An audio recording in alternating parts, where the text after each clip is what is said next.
What's good, everybody? RJ Sheldon here, back with another episode of Spartan Dogs. Hopefully, you guys had a great, Christmas. God, we've been off air for a little bit due to the holidays. But Mhm. as you see on the screen, you got my good brother Tony Lippett, aka Lip, on the screen. What's going on, brother? What's the Wizards? Wizard?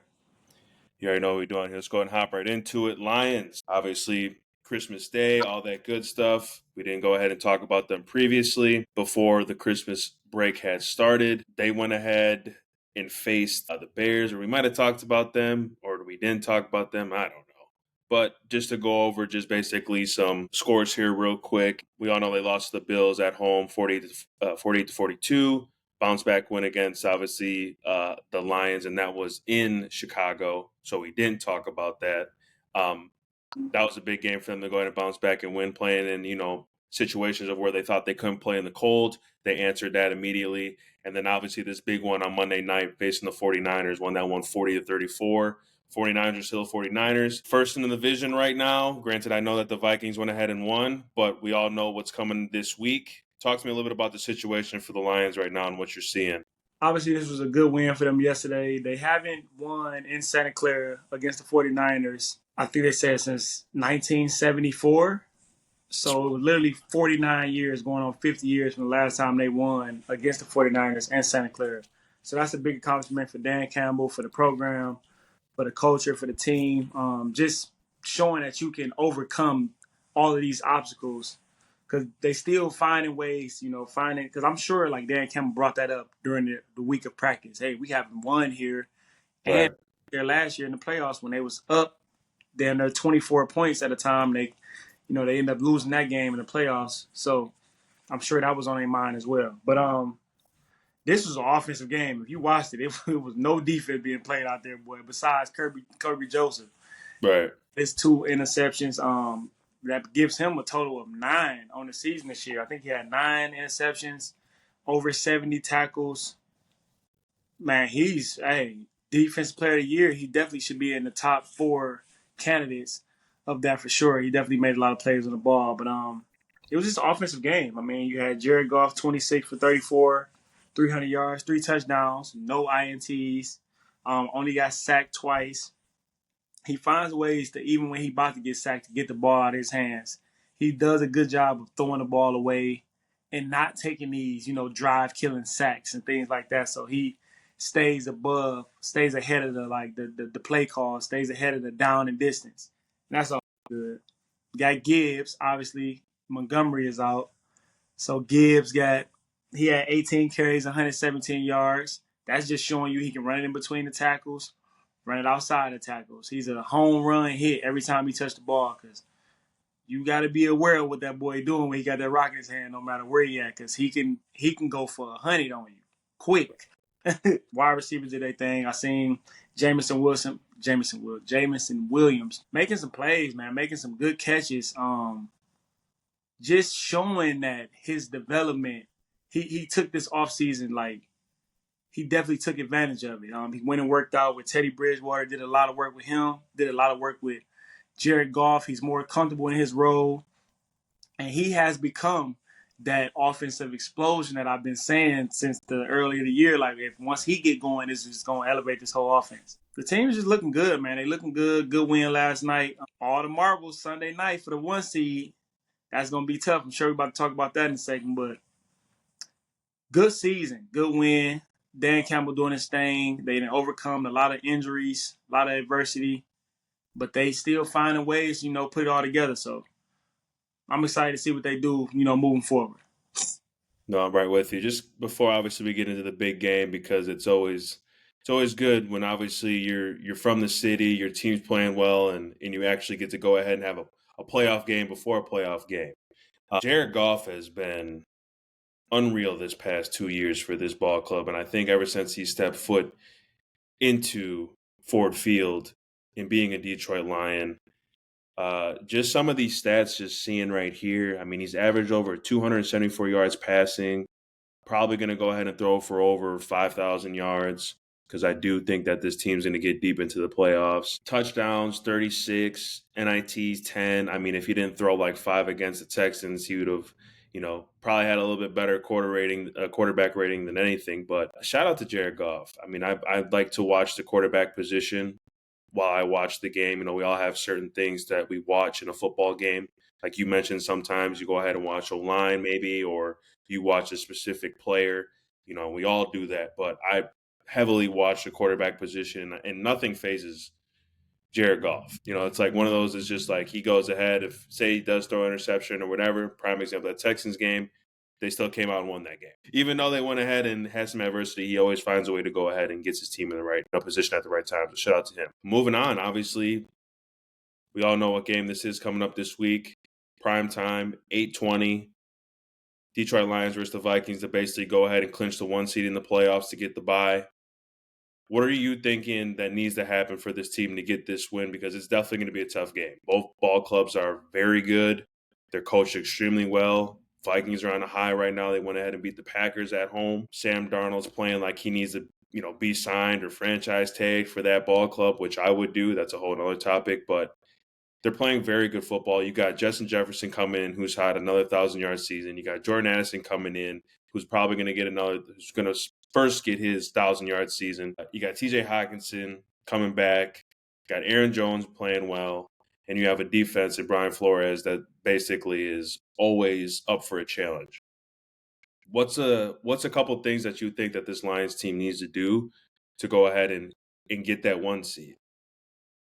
I would say, obviously you need to, this is the best position you want to be in. You got all the marbles on the table right now. It's crazy that team is going to be the 5th seed, but that's just how it works out. You at home, you feel me? You got momentum.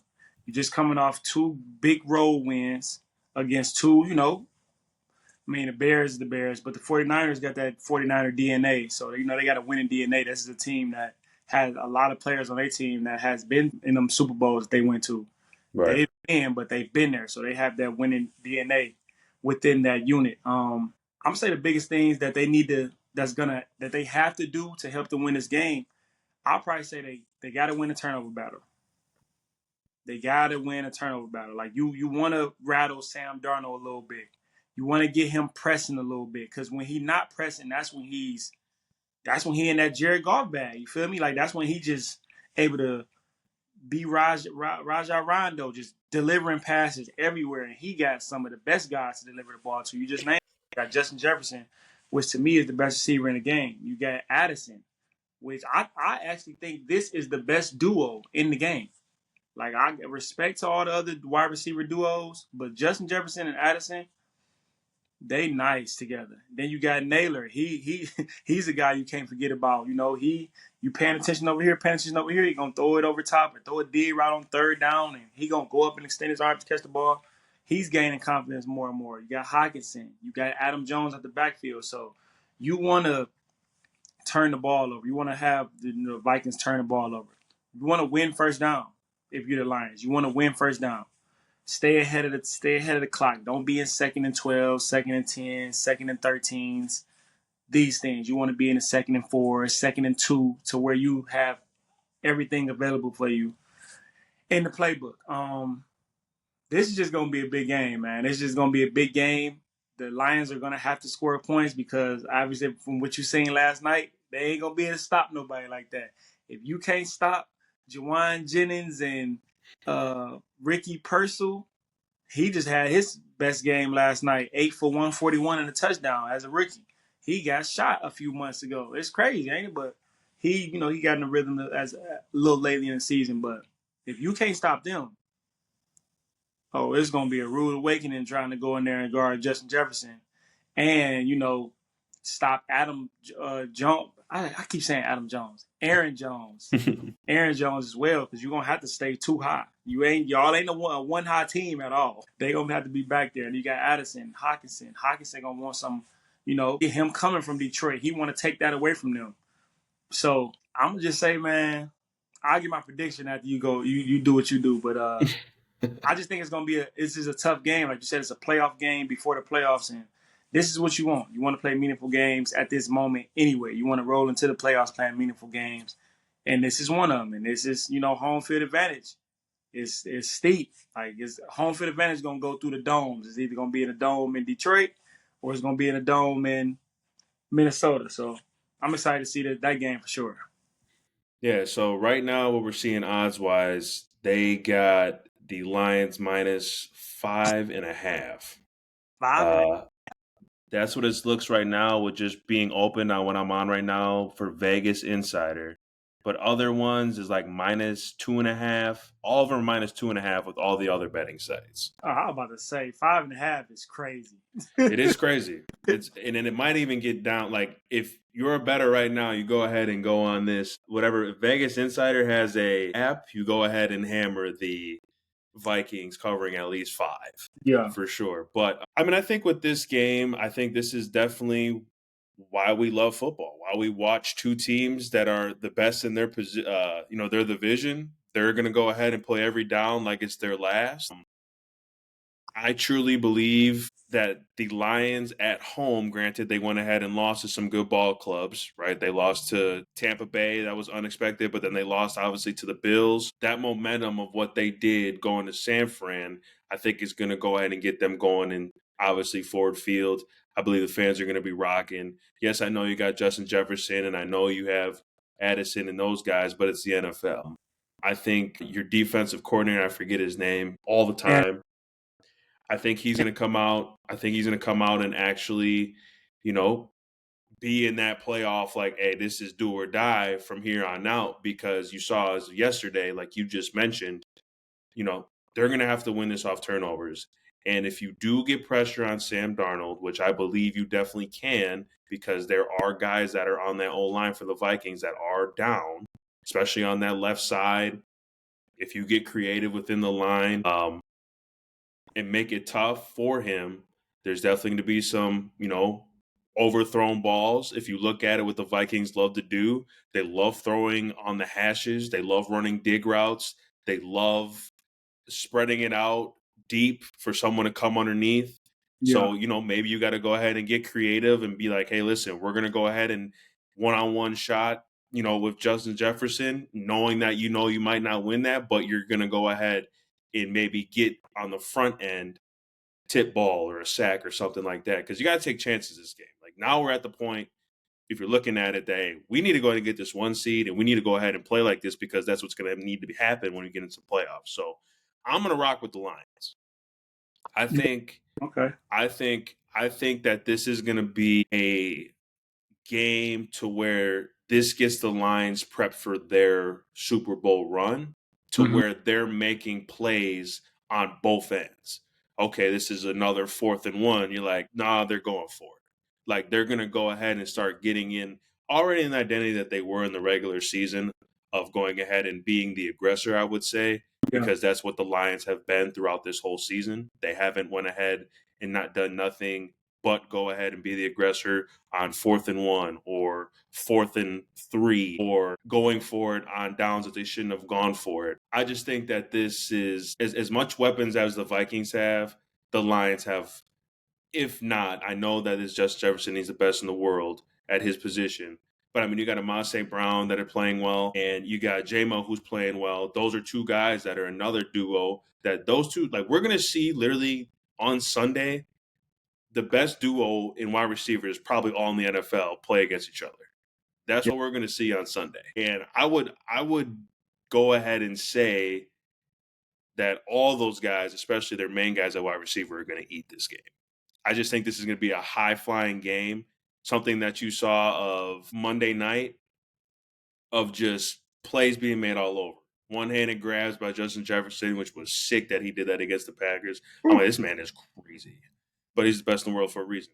But I think J-Mo with his speed taking the top off of defenses, and then you got Amon St. Brown doing the dirty work with him between the, 15 to 20-yard range, but then maybe taking it to the house because with his, with the ball in his hands, he does what he needs to do, and that's what Jordan Addison as well.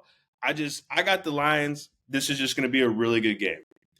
We've talked about this in the beginning before we even started that this was going to be the best division in the NFL, and it's came out to be that, and I can't wait to see how it gets settled on Sunday. Granted, I am sick that the Packers couldn't figure things out, but it is what it is. So, not to put you on the spot here, obviously we know Jared Goff has to have a huge game. What's one guy on both sides of the ball that you think needs to go ahead and be an absolute game changer of like you say majority of the time when you need to go ahead and maybe just analyze one thing or two things for the team to win?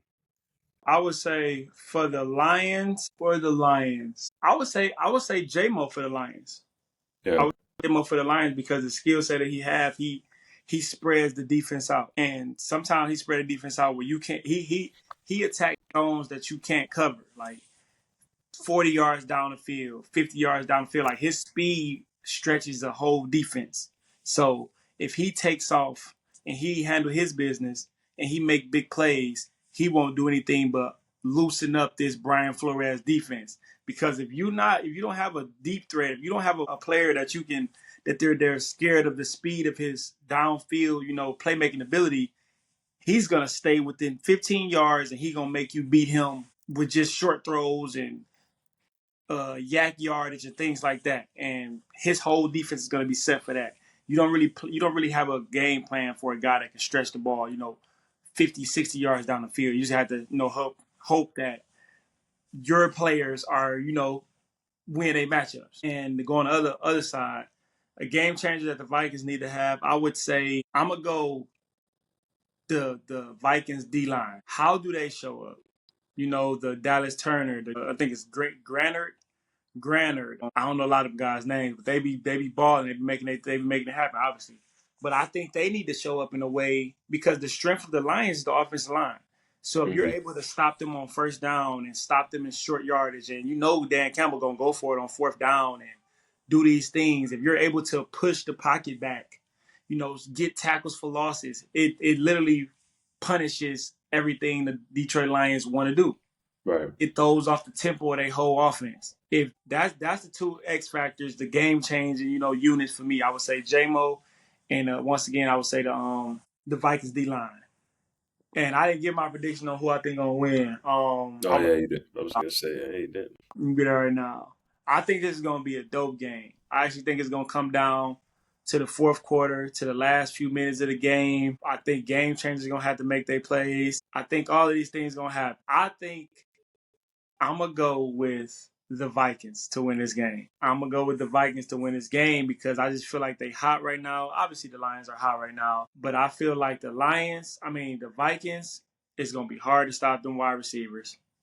And their defense is better. I don't think the Lions are going to score 40 points or 35 points in this game. So if you can just hold them to probably under 25, I think the Vikings can score 40. So I'm going to go with the Vikings. To win this game. But I got a question for you. Yes. Who do you think need this win more to make a deep run, to the Super Bowl or a deep run in this playoffs? Who do you think need this win more? I would probably go ahead and say the Vikings probably need it more. And the reason why is if you looked at their regular schedule before, they played all the teams in the NFC North in the beginning of the season.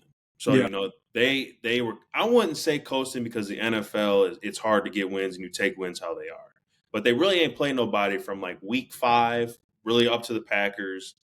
And now they're going to go ahead and face the Lions. So if they go ahead and, potentially face either one of these teams, now they know kind of how that rivalry, or not even rivalry, just how those games are. Because you can go ahead and play, say, for instance, they go play Tampa Bay or Eagles or the Commanders, things like that. I expect every team in the NFC North, when it comes crunch time, especially those two teams and the teams that we're talking about right now, to beat any of those teams at any time. But when they go ahead and face each other, that's a whole different ballgame. So now you go ahead and get that out the way. And say the Vikings do win. Now they're the 1 seed. We all know what they're like at home when they have the 1 seed. We didn't see it with Kirk Cousins and Daniel Jones. They got the guy on their team. Went in there with Saquon, and they basically knocked them out the first round. I know it was a wild card game, but I think this is more important for the Vikings because the Lions have already shown you that they can go anywhere and play. They're 8-0 on the road. They can go ahead and go anywhere, play you anywhere, and win. They are a little, I would say, suspect a little bit at home, but I think when, and you know this as best as anyone because you've played in a playoff game. You know how tight those games get, and you know how little things matter. And being at home helps a lot with what goes on in a game. So I think this is a big momentum for the Vikings if I were to go ahead and choose. This is a bigger game for them than it would be for the Lions, even though this is a big game. But I would take the Vikings on that question. But yeah, that one Sunday, 8:20 p.m. Thing be rocking. I'm about to be locked in for that one for sure. I ain't even gonna watch the Packers face the freaking Bears, to be honest. Anyways, Detroit Pistons. I mean, let's go ahead and talk about this here. They went ahead and beat the Lakers the 23rd, 117 to 114. Then they go ahead and face the Kings, beat the Kings 114 to 113. I mean, then that Suns game as well, the December 21st, they went and beat the Suns 133 to 125. Went ahead and played the Nuggets there, but 121 to 134 they lost at. But going 3-1 Yeah. in December against that type of teams that I just said. Yeah. Hey, I'm not here to go ahead and say something that's not real, but you got to give these guys credits, and they're playing good basketball right now. Yeah, Talk to me a little bit about your Detroit Pistons, because this is good. This is great for the city of Detroit. Man, you just said it, man. They still the 10th seed right now, but I think that will continue to get better. They 14 games back. They 3 games back out of the 6th seed. You know, that's that a lot can happen within that. But like you said, going on the road around the holidays, Christmas time, you beat the Suns. Then 2 days later, you beat the Lakers. And then 3 days later after that, you beat the Kings. Like you spend Christmas on the West Coast in Sacramento, basically, or Yes. however they wanted to. The NBA players, boy, we do what they want to do. But I don't know. They don't got the. You know what's crazy about NBA, and I think they don't have like how NFL is, They don't got no. because it's just no right. They have no security on any floor, so it's just like it's wild to see like, okay, well, NFL, they need to go ahead and have grown men. We need security on every floor. They're still going to get out anyways. So like, what's the big deal? I don't know, but continue though. I was off Yeah, because topic, but they can do what they want to do. Like they can. right, They don't have a curfew, so they right, don't. They play most of their games are played at night, so they don't have a curfew. Like they can be out to 7, 8 in the morning if they wanted to. Hey, shoot around is at 12 o'clock, 11 o'clock. Get in there and hydrate yourself and do your thing. But let alone we ain't gonna speak on that. But right, hey, man, that's a very impressive run for any team to go on the road and beat those 2 quality all playoff teams with superstar players on their team like that. You beat Brian and AD. Then you beat Kevin Durant and Bradley. He ain't a superstar, but Bradley Beal. I don't think D-Book playing right now. Then you beat the Kings. Kings is looking very terrible right now. They just fired their coach. Got a bunch of things going on, obviously, that we can see, and that things that we can't see. Man, like I said, man, they playing well, man. They played the Nuggets tough as well. So right.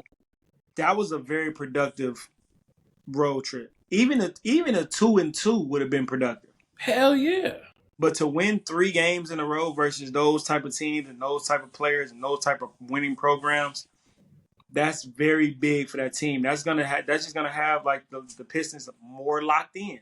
They're gonna be locked in even more because that's just how they rock. Like you gotta inherit that. You gotta bring back that bad boys mentality. Like you have to. It ain't nowhere else. Like it ain't the Hornets. It ain't the Wizards. The bad boys come from the Pistons. Like you got to bring that back to where it's tough to come and play in Detroit. Like it's already tough to come and play in Detroit for football now because we have established that identity, that type of team, that type of physicality. Bring that back to the Pistons, and then you bring finesse with it as well. You got Cade Cunningham doing his thing. During you don't know how this trade deadline gonna happen. You don't know what's gonna happen. Who's gonna get bought out? What's gonna happen here? What's gonna happen there? You never know. So I'm excited with what I'm seeing, man. I want to continue to see them win, take care of January so they can, put themselves in good position in February and March to where they can, be a playoff team. Not even just in the play in. I want to see them in the playoffs. So shout out to K, shout out to the guys, shout out to, the Pistons. They're going to keep doing that thing, man. Keep getting the wins. No, I'm right with you. And just looking like at the teams ahead of them, like you got the Bulls at 9, you got the Pacers at 8, you got the Miami Heat at 7. What I've just is I actually watched that Heat game, not Heat, the Suns game. If Cade's playing the way he's playing, you have a shot. He's is right now the numbers that he's put up, and I was just looking at him, basically flirting with a triple double almost every time throughout that 4-game stretch. Yeah. He is fun to watch. He's going to be an all-star. I really think, granted, yes, they're a young team, but I would love for them to go ahead and really find a guy trading. I don't know who that guy is. I'm going to go ahead and look. I'm going to do my little research to see what type of situations would be right. But they just need one more guy alongside Cade. And I really think that this team would be cooking, even though they're already cooking. I mean, you look at where you were last year. You couldn't even tell me that you guys would have 14 wins by now of last year, how it was going. So shout out to the Pistons, man. They're doing their thing. And always, like I said, shout out to Cade, man. He's fun to watch. And he's got my respect. So moving past this quickly, Michigan State basketball, Big Ten season starts January 3rd. They go ahead and face Ohio State. And then Thursday, they face Washington. And then Sunday, they face Northwestern. That's when I tune in. So I'm definitely going to go ahead and be watching our guys. It's always good when Tom Izzo's got ball clubs playing well. Standings right now, Michigan State's at number 1. They're 11-2 overall, 7-0 at home, and 1-0 on the road. They are on a 6-game win streak. So shout out to Tom Izzo, man. Can't wait to go ahead and watch our Spartan basketball team do their thing. I'm going to be locked in for this Big Ten run because it's always good when we have Big Ten championships at Michigan State. So that is the lineup for that. Last but not least, we talk about the Speak On It podcast. Speak On It with Mr. Lip himself. Let's go ahead and talk about this college football playoffs. Obviously, we haven't went over that and recapped that. Texas beat Clemson. Tennessee got absolutely dog walked by Ohio State. Penn State absolutely did the same thing to SMU. And Notre Dame went ahead and did the same thing to Indiana. Brief recap on that first round for you. What did you think? What you saw? Talk to me about it. Tennessee, terrible. All that SEC talk y'all be talking about, I be telling y'all, there's 2 really good SEC teams, and the rest of them are fucking weak. They are not that good. Vanderbilt, South Carolina good. No, they ain't. You got to when I think of good, I think of, bro, who has won an SEC championship in the last 20 years? Right. The last 20 years has South Carolina won one? Nope. Has Ole Miss won one? Nope. Ever since Tim Tebow and them left Florida, they ain't been shit. Nothing at all. Like, can't even win 6 games type, not good. Yeah. Georgia, no, is Georgia Tech in the SEC? I don't think Georgia Tech. I think they're in the ACC. Yeah, the ACC. Yeah, not them. Tennessee, booty. Bro, they just went out there and got beat down by a Big Ten team. That's what we do. Like, that's just what it is. We play a brand of football that's not for the weak. Them boys down there in they little warm weather, cozy weather. Yeah, you come up north where it's a little cold when you playing real football. Come up here and handle that. And you see what happened. The boys look like they ain't want to play in the college football playoffs. Y'all like y'all want to play, but yeah, Tennessee weak. Clemson, they was going back and forth early in the game, but Clemson it was 28-10. Like, at a certain point in the game, it was 28-10. Then it was 31-10. The game was over. The game was really over. Like, people say, oh, well, they kind of came back a little bit. Yeah, every team that's whooping your ass gonna let up a little bit. You feel me? Right. Every team that's whooping gonna let up a little bit, and you might score a touchdown or 2, and then they're like, all right, come on, we're about to turn it back on, and it's gonna be over with. We're gonna score a couple more times, not a game over. Right. Game over. They won a game. Texas just looked like they was more prepared, more ready to play than Clemson. They beat them. SMU, yeah, it was too cold for them boys too. They just wasn't ready. It was too cold. Penn State was too big. Whatever. Notre Dame, same way with Indiana. Indiana, they look like they ain't belong a good part of that time. You know, we gonna see next year with Indiana. Like, if they play well or better next year, we'd be like, okay, it makes this season look a little better. But if they pull duds out next week, it's gonna be like, I mean, next year it's gonna be like, man, y'all, that was a little gimme. That was a fluke.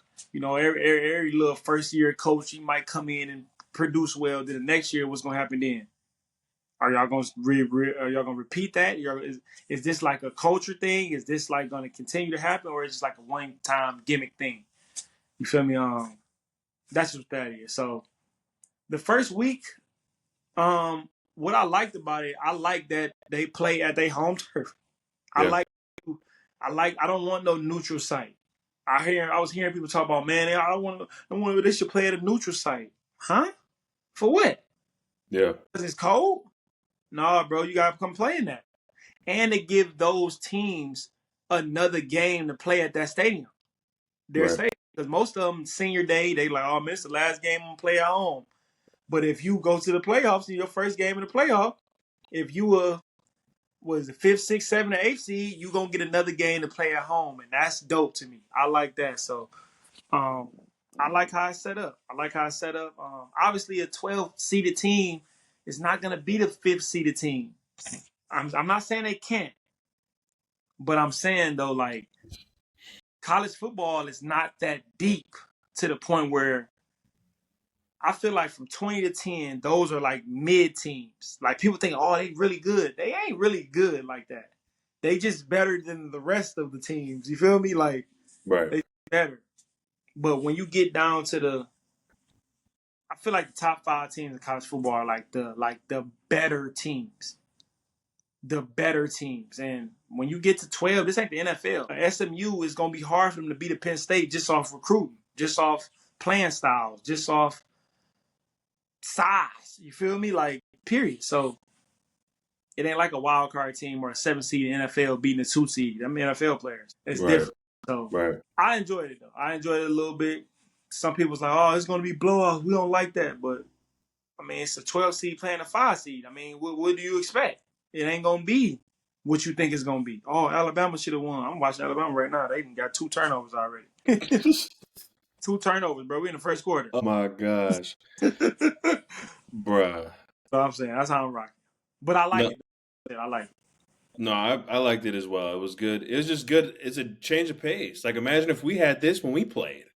You know how crazy, like 2014, obviously we didn't get in. We went to the Cotton Bowl, but like imagine us having a home game against someone in East Lansing to go to wherever. That would be absolutely fire. Yeah, because we was the 5th seed, so we'd have played the 12th seed. Whoever the 12th seed would have got their ass whooped. We would have dog walked them. Anyways, that's a whole nother topic that we might have at some point. But qualifiers obviously mentioned the winners. So Texas goes ahead and face Arizona State. Ohio State goes ahead and face Oregon. Penn State faces Boise State. Notre Dame faces Georgia. Out of those games that I just mentioned, which one to you is must see? The one that I feel is must see. I mean, obviously the Rose Bowl, Ohio State, Oregon. I'm tuned in that tomorrow for sure. I feel like that's going to be the biggest game. I feel like the winner of that game will win it all. Yeah. That's what I feel. I feel like the winner of the Rose Bowl will win the championship, but they got to go do it.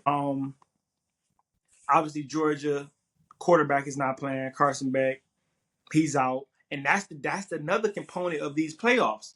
You still got to be healthy. You feel me? Like you got to play 2 to 3 more high qualified games, like high intensity games. Like it ain't like, hey, we play our schedule in the regular season and then they vote us into the national championship. You feel me? Oh yeah, we a 1 or 2 seed, but we ain't got to play no playoff games. Alabama then threw another pick. Oh my Lord. 3 turnovers in the first quarter. It was 5 minutes left. What I just say before we went ahead and got on, that man might as well go ahead and start. Don't do it like that, bro. Don't do it like that. All right, I'm not even gonna do it. I'm gonna just let it be. Don't do it like that. It's raining though, but still, I don't care. You kidding me? You know I ain't about make no excuse. We are wide receivers, and catching in the rain is one of the toughest things to do. But can you do it or not? Yes. There's 3 turnovers. Bro, turnover on downs on 4th down, 4th and 4, they went for it, got sacked, took the sack. Then the next time they got the ball, he fumbled the snap, or like fumbled the shotgun snap, and the Michigan grabbed it, and then he just threw a pick. Tip, they picked it to itself, 6-0. Alabama poo. But anyways, Yeah, so yeah, like I said, that's a whole different component of like it's like real playoffs now. Like it's real playoffs. You got to really like the national champion is gonna have to win 3 big games in a row. So health is a part of it.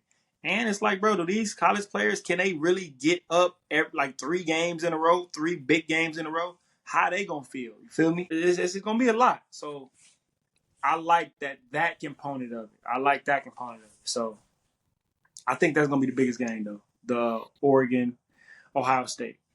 which game do you think that one individual player has to not even prove but showcase that he was one of them ones? Of course, you already know I'm about to go with I'm gonna go with Genty. Addison Genty. He playing Penn State. He playing against Penn State. Penn State have a top 5 defensive lineman draft pick prediction this year. Mock draft, he's in the top 10. Everyone I've seen, he's in there. Obviously, Penn State recruit well. They have guys. They coming off a good win, so they're kind of hyped. They're kind of better. I think it's Genty. Is he gonna? I tweeted yesterday. Is he gonna run for 200 yards? Because I mean, this is probably gonna be one of his most talented defenses and teams that he played against this year. So I want to see him go and do it because that's what they're gonna. That's what gonna ask.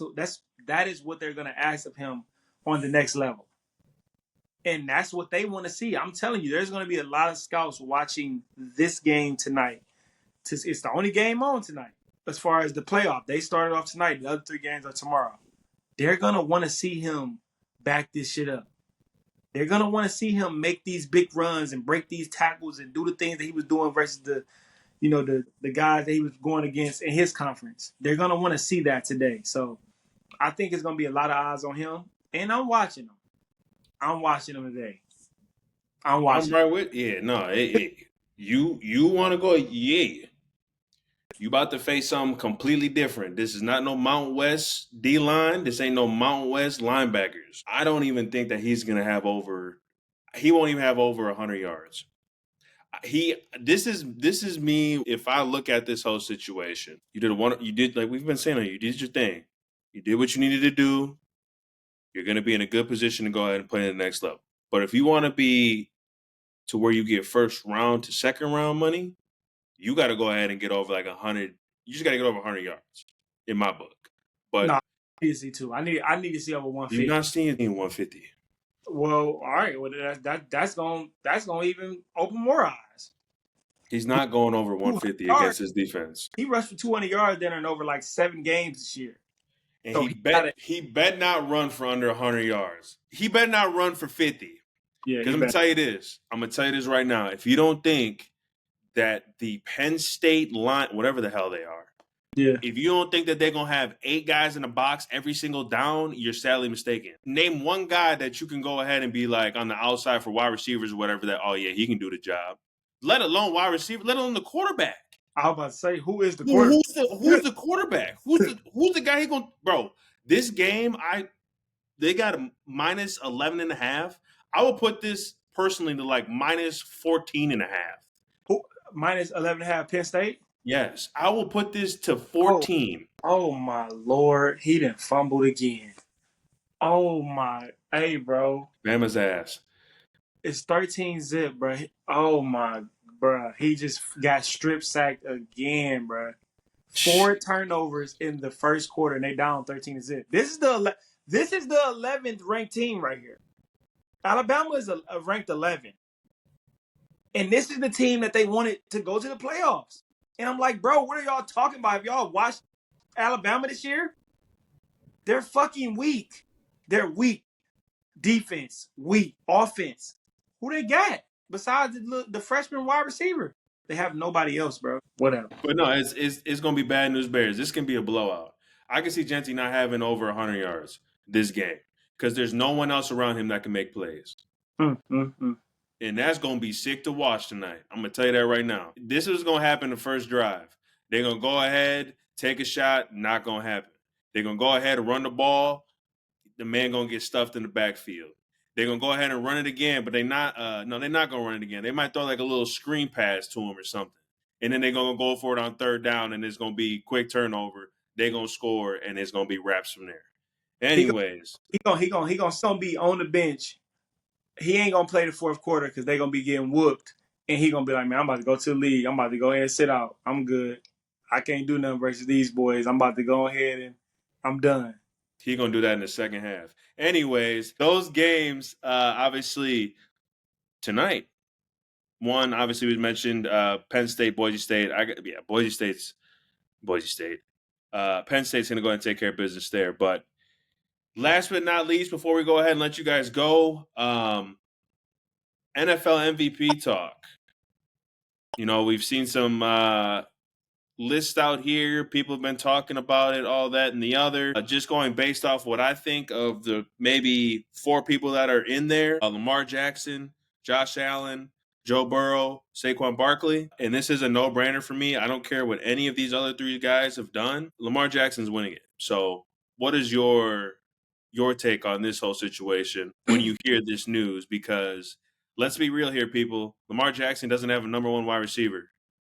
And all these other guys that I've just mentioned. Granted, Josh Allen doesn't, but he kind of has more weapons than Lamar. And Joe Burrow has 2 guys in Higgins and Chase. And if Lamar was on that team, he'd probably throw for over 7,000 yards. And Saquon, love you to death. You're doing a great job, you know what I'm saying, with what you're doing, rushing the ball and all that. You're definitely going to break the record against the Giants. What a great story. But I can talk all day. Talk to me about this and what you think about it. All right, let me just go down the list. Joe Burrow, man, come on, bro. They sitting here talking about, bro, good season, but it started off terrible. They were 3-8 at a time, and he played in all those games. So, Howard, you can't be the most valuable player, the MVP, if you're not even valuable to the bro. Bro, you can have 2,000 yards receiving. If the Eagles were 5-12 or 5-11 right now, and he had 2,000 yards receiving, where's the value? You're having a great season because you're running for over 2,000 yards, but there's no value there because value isn't winning. Value isn't winning, bro. And I always say, like, bro, if you're the reason your team is losing, then you're not the most valuable anything. And early in the season, we can say that, bro, Joe Burrow was the reason they lost a few games. Absolutely. Yeah, and bro, it does any quarterback well to have Jamar Chase on his team. Then let alone T. Higgins. Like, what do you need? I mean, I don't understand. Not to cut you, I just don't understand how people can't process that. Like, you can go ahead and throw it to either of those guys, and then they're going to catch the football. But continue. So you telling me Lamar Jackson can't have Derrick Henry, and that takes away from his whatever. He can't do it because he got Derrick Henry on his team. Bro, what is Jamar Chase? What is Jamar Chase? What is T. Higgins? You watched last game of T. Higgins? He had 3 tutties in the game, 11 catches. Those are the 2 outside receivers. Then you got a nice running back in Chase Brown. He has a very productive year this year. Catching the ball out the backfield, running the ball, whatever. Like I said, take Jamar Chase off that team. Take T. Higgins off that team. And then you show me what you can do. Because I asked you this. What do you think? What do you think is gonna happen more? Like, what is your prediction of what will happen more this offseason? The Bengals sign both of those wide receivers, Jamar Chase and T. Higgins, or they lose both of those wide receivers? What you think would happen more is more likely to happen? They would lose, then go ahead and pay both of them because they wouldn't have enough bread to pay for both of them. They're going to ask way too much, but they deserve that much. Yeah. But they're having very, very, very productive years this year, both of those wide receivers. And they still weak. Yeah. So I'm not putting that Joe Burrow in that shit. Dan Orlovsky got y'all talking that Joe Burrow shit. Stop. I don't want to hear that shit, bro. I don't want to hear that. That's exactly what it is. If y'all about to sit here and try to take away from what, first off, Lamar Jackson won 2 MVPs without a number 1 nothing on his team, both times. Let alone the number 1 wide receiver in the league and another top 10 potential wide receiver in the league, 2 number ones in the league. Stop playing. Whatever. Make some of them other guys better. Make that draft pick better. Turn him into Jamar Chase, and I'm gonna be like, oh, okay, you that guy. But until he's playing with Bateman, and that's nothing against Bateman, because they've been doing their thing this year. But the last few years, boy, them boy will drop the shit out of some passes, boy. And they won't create no separation. And they exactly. That's Joe Burrow. Joe Burrow not a candidate. Saquon Barkley, you doing your thing, man. 2,000 yards. You benefiting from having Devontae Smith, AJ Brown, the top offensive lineman you got, another running quarterback. It was just a great situation for Saquon Barkley for sure. Running for 2K, doing his thing. We already knew he can do that because he did those things without all those assets that he had over at the Giants. That's more MVP to me. When that year that they beat the Vikings in the playoffs, I was saying Saquon should have won MVP that year because he was the leader, the everything on that team.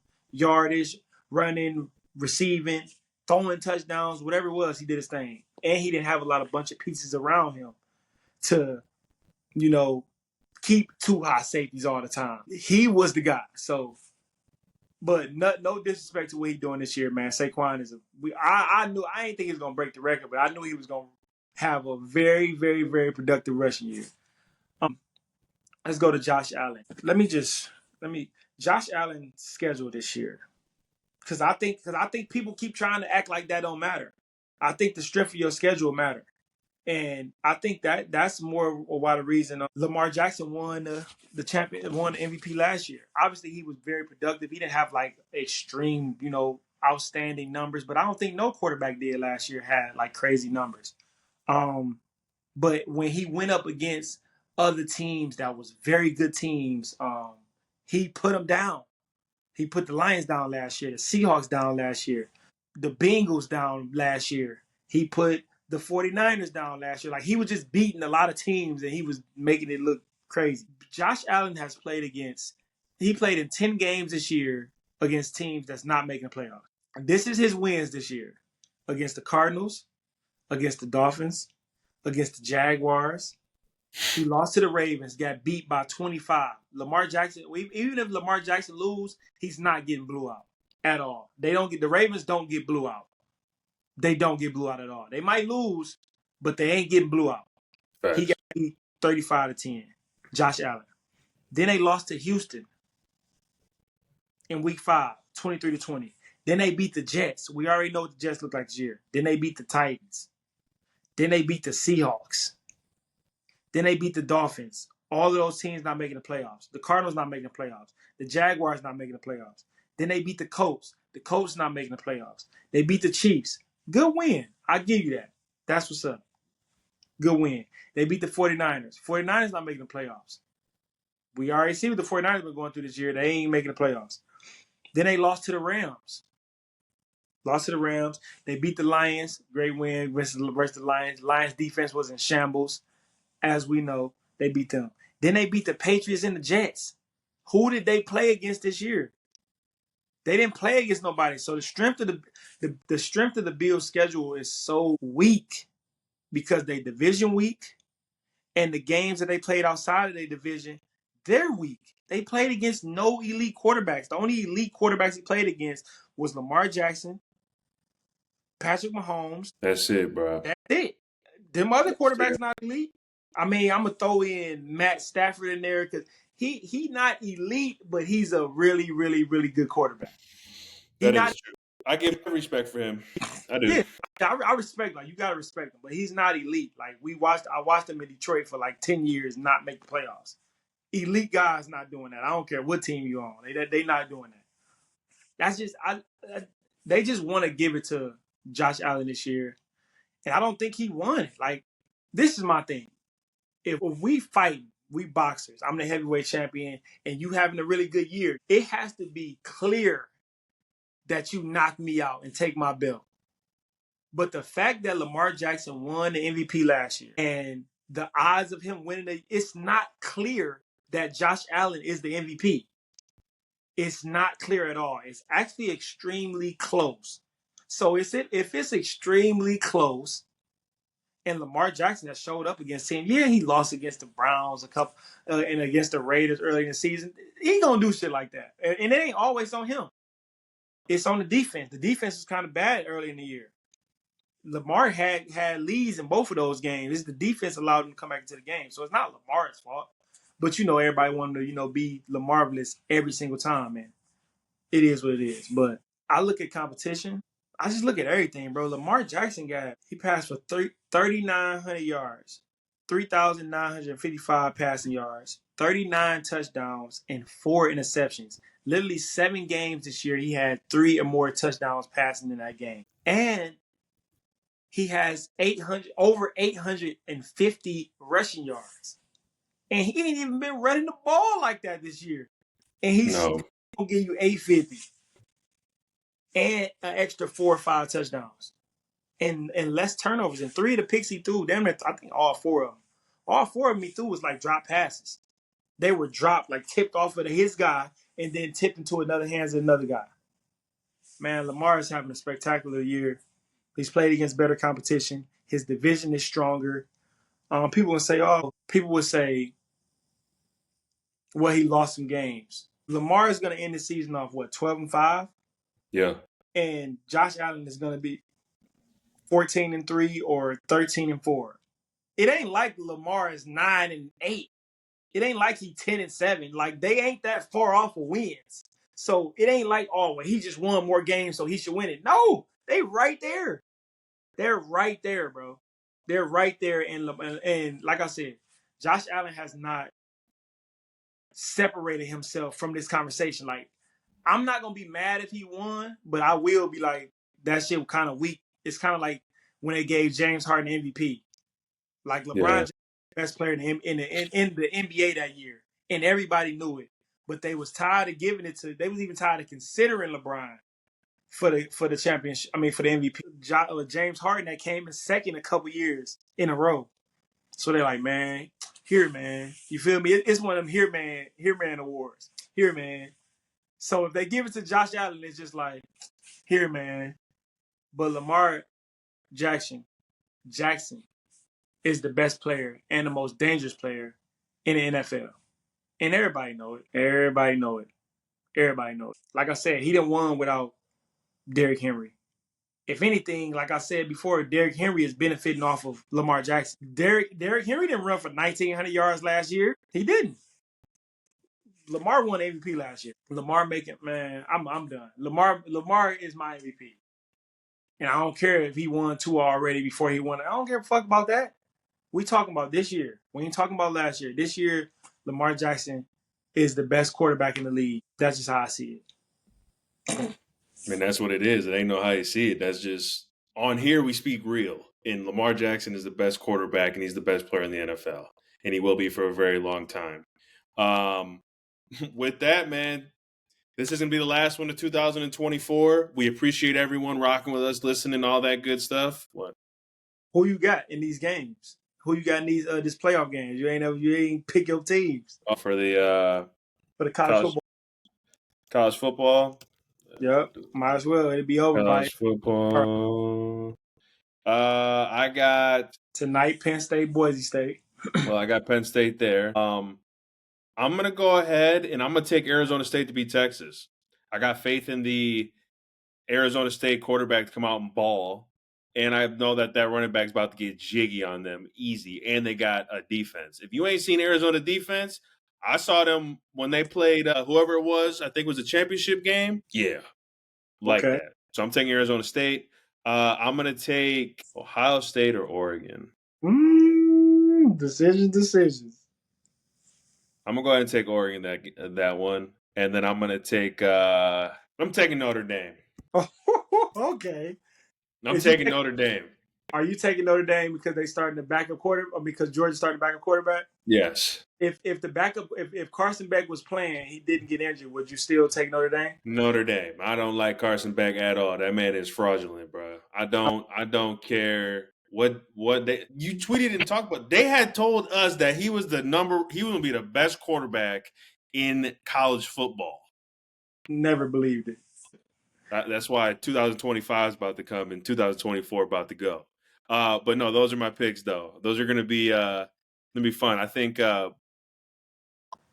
Arizona State's gonna come out and ball. I think a lot of people don't think that this team can do what they can do. They got a running game. They're coached well.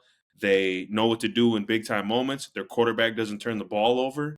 And if he needs to go ahead and make a play, he did. I saw it with my own eyes on TV when they were in their championship game. Uh, Ohio State, I think Oregon's going to be too much for them. Penn State's going to dog walk Boise State. Mhm. And I think Notre Dame is going to go ahead and play like they need to against Georgia. I know Georgia's Georgia, but I mean I don't like their wide receivers. I don't like their defense. Their defense is shaky. I think the Notre Dame defense and offense play very well together. Yeah. So that's what I got. So, but Okay. with that though, now we're gonna take you out. Appreciate you 2024 people, and obviously moving into 2025. Let's get it, man. There ain't no shortcuts in this life. Go ahead and put your shoes on. Go ahead and put your mind to it, and let's get it. Take us out, my good brother, for the last time of 2024. Hey, this is the last one. You know, this is the last one this year. Uh, hey man, take care of yourself, man. Drink y'all water, man. Read a book. Go put your feet in the grass.